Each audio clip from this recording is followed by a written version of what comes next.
नमस्कार. शासन 4 यूट्यूब चॅनलवर आपलं सर्वांचं खूप खूप स्वागत आहे. तर आताच्या घडीची सर्वात मोठी ब्रेकिंग न्यूज म्हणजे 17 लाख राज्य सरकारी कर्मचाऱ्यांसाठी गुड न्यूज. माहे जून 26 वेतन या तारखेला. त्या संदर्भात एपिसोडच्या माध्यमातून संपूर्ण अपडेट सविस्तरपणे पाहण्याला सुरू करूया. राज्य सरकारी कर्मचाऱ्यांना माहे मे 26 पेड इन माहे जून 26 पासूनचे वेतन अदा करण्याबाबत प्राथमिक शिक्षण संचालनालयामार्फत दिनांक 13/5/26 रोजी महत्त्वपूर्ण शासन परिपत्रक निर्गमित करण्यात आलेलं आहे.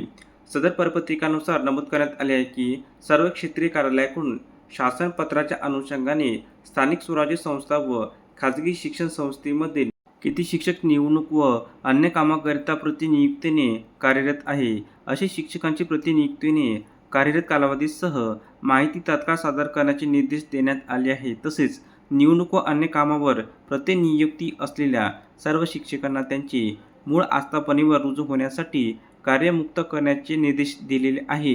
सदर बैठकीतील निर्देशनानुसार सर्व संबंधित शिक्षकांना स्थानिक स्वराज्य संस्था व खाजगी संस्थेमध्ये शिक्षक निवडणूक व अन्य कामाकरिता प्रतिनियुक्तीने कार्यरत असणाऱ्या त्यांचे मूळ आस्थापनेवर रुजू होण्यासाठी तात्काळ कार्यमुक्त करण्याबाबत आपले स्तरावरून उचित कार्यवाही करण्याचे निर्देश देण्यात आले आहे.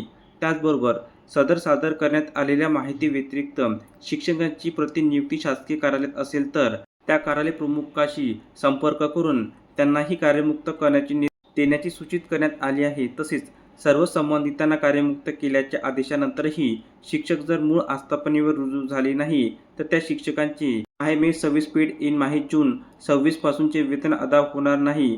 याबाबत दक्षता घेण्याचे निर्देश देण्यात आले आहे. धन्यवाद.